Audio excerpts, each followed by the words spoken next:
بسم اللہ الرحمن الرحیم. مائی اکیڈمی کی طرف سے السلام علیکم.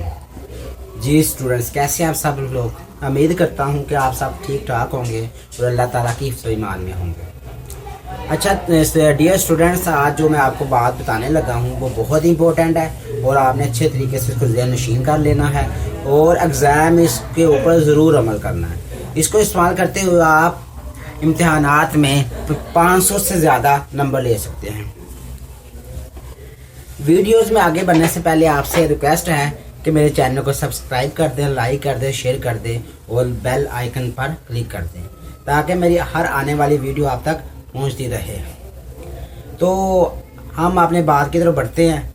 جو پہلا پوائنٹ ہے وہ یہ ہے کہ آپ نے جب ایگزام سینٹر جانا ہے تو کوشش کریں منیمم کم از کم 15 منٹ پہلے وہاں پہ پہنچ جائے. اس کا فائدہ ہی کیا ہوگا؟ اس کا فائدہ یہ ہوگا کہ آپ ریلیکس ہو جائیں گے مینٹلی طور پہ اور اس طرح آپ کے اوپر جو پریشر ہے ایگزام کا وہ بھی کم ہو جائے گا.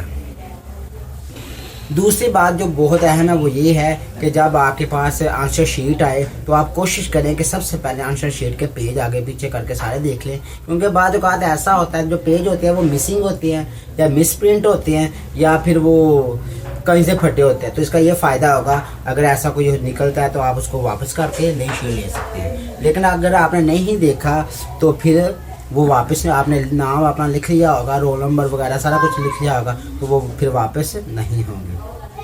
تو اس کے علاوہ جو حاشیہ لگانا ہے آپ نے وہ آپ نے بال پر یوز نہیں کرنی. بعض اسٹوڈنٹس بال پر یوز کرتے ہیں، آپ نے ایسا نہیں کرنا. آپ نے بلو مارکر یوز کرنی ہے اور اسکیل کے ساتھ بالکل سیدھی لائنیں لگانی ہے.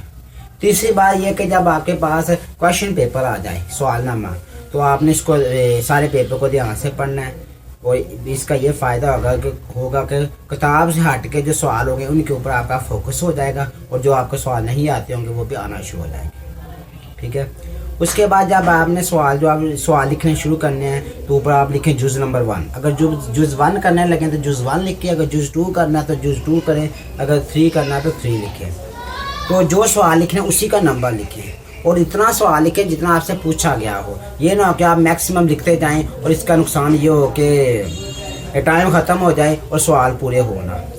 لانگ سوالوں کی بات کرتے ہیں. لانگ سوال میں آپ نے کیا کرنا ہے جی، آپ نے جب شارٹ کمپلیٹ ہو جائیں تو اس کے نیچے لائن لگا دیں. لانگ سوال آپ سب سے بہترین جو آپ کو آتا ہے وہ سب سے اوپر لکھیں اور نمبرنگ بھی وہی دیں جو سوال کویشچن پیپر کے اوپر نمبر ہو. آپ سوال لکھیں اس کو اچھے طریقے سے اور کوشش کریں جو جتنی ہیڈنگز ہو سکتی ہیں آپ اس کو بنائیں. ہیڈنگز کیا ہے جی؟ جو موسٹ امپورٹنٹ الفاظ ہوتے ہیں پیراگراف کے اندر وہ آپ سائڈ پہ لکھتے جائیں، اس کی ہیڈنگ بناتے جائیں.